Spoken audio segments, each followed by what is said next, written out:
At 30 weeks, I was told that my baby was Breech, and I tried everything to try to get her to flip, but nothing worked. I ended up in an emergency C-section because my water broke at 39 weeks. In this video, I share the story of my cesarean birth, and now that I'm a birth doula and understand a lot more about my birth options and physiology, what I would do differently if I could go back in time. At 30 weeks, I was in an appointment and they felt that my baby was Breech, which means that her feet are down and her head is up. Everybody told me not to worry. She would flip, and I still had 10 weeks before my due date, plenty of time for her to flip. Nevertheless, I'm a proactive kind of person, so I got started on researching all the things that I could do to try to flip my baby.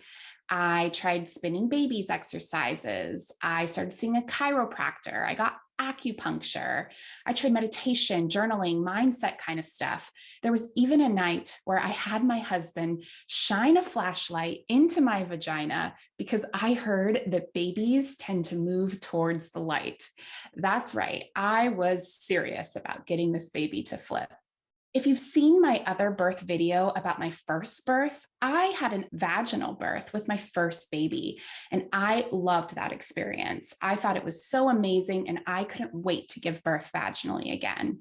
So coming from that experience to this felt really difficult for me, and I really wanted to go for a vaginal birth. I'm going to link the video right up here, so if you want to check that out, you can click there. So at the time of finding out my baby was Breech, I was under the care of midwives who were based in the hospital, but due to Breech presentation, I had to move over to an OB/GYN who was able to offer me a medical procedure called an external version. Now, an external version is not offered by every provider and is definitely something to think about if you're in a situation where this is being offered to you. The procedure essentially has the doctor over your belly physically attempt to rotate your baby. They need to use a lot of pressure. It's a manual process, and it can cause some distress in the baby and can be painful for me. Nevertheless, after researching the benefits and risks and determining just what the alternative was for me, which was to not and just end up in a C-section, I decided to go ahead and go for it.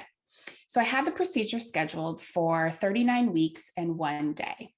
The night before the procedure, wouldn't you know it, my water broke in the middle of the night, which meant that I had to head straight to the hospital and check in. And when I got there, it was midnight, so middle of the night, and they confirmed it was amniotic fluid. My water had broke, and that meant that it was time to deliver my baby. Well, she was still Breech, so they began to prep me for a cesarean birth. Now, when I was checked upon getting admitted into the hospital, I was dilated to 5 centimeters. And again, if you saw my first birth video, you would know that it took me over 36 hours to get to 5 centimeters dilated. So you can imagine how surprised I was that I wasn't even feeling any contractions, yet I was already dilated to a 5 upon coming to the hospital. They monitored me for a while in the triage room and just went over my birth plan. My husband was right by my side, and I called my doula, who made her way to the hospital to be there with me for the procedure. The doctors and nurses went through my birth plan because I had made a birth plan in anticipation of a cesarean birth. And what I learned is that I have a lot of options when it came to a cesarean birth. And so I made some specific requests to try to bring some more connection and just like a naturalness to the cesarean birth process. So some of the things that I requested was that both my husband and my doula be present during the procedure. They agreed to this. However, I had to be alone in the room with the anesthesiologist when I got my spinal. Speaking of that, I requested for a spinal rather than going under general anesthesia for my cesarean birth. I wanted to be awake and alert for the process. I requested that my hands were free which I couldn't even believe I had to request that. But I learned that some hospitals will restrain your arms. So you might want to check with that if that's something that you definitely don't want. I was super fortunate because this hospital had clear drapes. And so I requested a clear drape to go over my belly because I wanted to witness the moment when my baby was born. Now, even though it was a clear drape, I couldn't see any details of the surgery. Because your baby bump is what it is, it creates a barrier from the actual incision point. So I definitely didn't want to see the details of the procedure because I was afraid that would make me a little woozy. However, I did want to see the moment when my baby came up over my belly and was officially born. And I'm so glad that I did. If your hospital doesn't have clear drapes, you can ask for the drape to be lowered so that you can have the same experience. I also requested vaginal seating. One of the benefits to a vaginal birth is that the baby passes through the birth canal and has the opportunity to ingest some of the vaginal flora.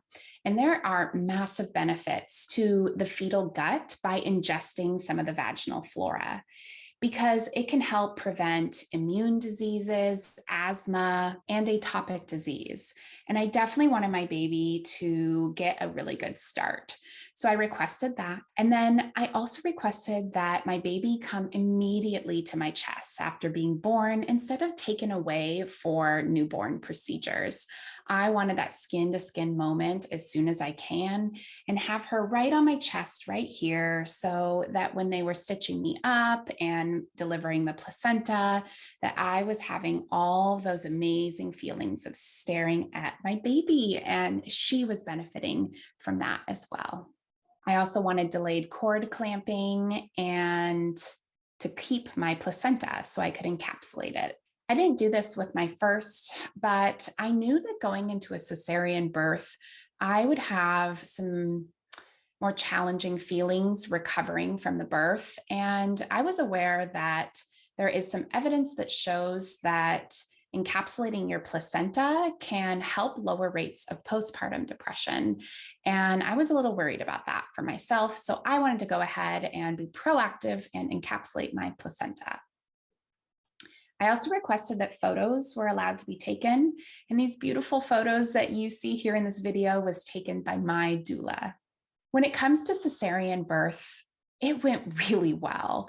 Honestly, there is nothing that I would do different when it came to the actual procedure of the cesarean. And I was really pleased with how my hospital supported some of my maybe non-conventional requests. One of the unexpected outcomes of having a breech baby is that my baby actually was diagnosed with something called hip dysplasia at 6 weeks old. And this can definitely happen with breech babies because the way that they are positioned in the womb makes it so that their hip joints aren't able to form as deep of sockets as is ideal for an infant. And so my sweet baby spent the first year of her life in and out of a harness, which helped position her legs in a way that would help the bones develop that socket in the pelvis so that she could prevent hip issues later in life. That's a whole nother story that I'll have to talk about another time, but this is something to be aware of if you do have a breech baby. Now that I'm a doula and I'm educated a lot more about birth options and just physiology and maternal movement, I now understand that the art of delivering a breech baby vaginally is quickly being lost in this world. At the time of this recording, most providers in most hospitals would require you to have a cesarean birth for a breech baby. However, there are some providers who are trained to be able to safely deliver a baby breech. This is definitely not the case for every single person and not always a good option for everyone. But for me, I wish I had looked into this a little bit more. And the reason why is because this was my second baby, my second birth, and I had already had a vaginal birth, and my body was already prepared to be able to birth vaginally, making me a stronger candidate for a breech vaginal birth. At the time, I was living in a big metropolitan city, and I'm sure there would have been some providers that I could have found that might have supported me in at least trying to go for it. Another thing that I might have wished I had done differently is when I arrived at the hospital, I was already 5 centimeters dilated, which is like halfway there. And I got there pretty effortlessly. Again, second timer going in, just having a faster birth. I really wish that in that moment, I had asked if I could go ahead and try to birth my baby vaginally. I feel like I could have worked out a agreement with my provider on the spot, maybe even if I could have birthed my baby in the OR or right next to the OR. If they were worried about her health and safety, they could have moved forward with the cesarean anyways, but had given me a chance to go ahead and try. It's something I wish I would have asked for because there is a part of me that always thinks, what if?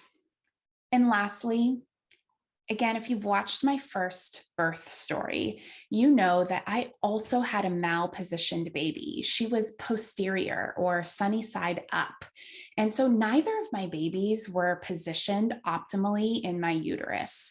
And even though with both of my pregnancies, I had a doula and I did some prenatal yoga, there was a lot of this like movement stuff that I'm aware of now that I wish I would have been more proactive about earlier in pregnancy. I started seeing a chiropractor only after I found out my baby was breech. If I were to get pregnant again, I would be seeing a chiropractor from the very moment I found out I was pregnant. I also understand a lot more about maternal movement during labor to help better position a baby. And I can definitely see that my body could have used a little bit more coaching and how to be able to move and work with my baby to help encourage my baby into the optimal fetal position. But all in all, I would say when it comes to having a breech baby and a cesarean birth, that it was a good experience. It's not what I wanted, and it was definitely some conditions that were outside of my control. But because I was able to voice my preferences given the circumstances and that they were heard, I was left feeling positive about the experience and had total ownership over this birth. So thanks so much for listening, and I'll link my birth story from my first hospital birth here.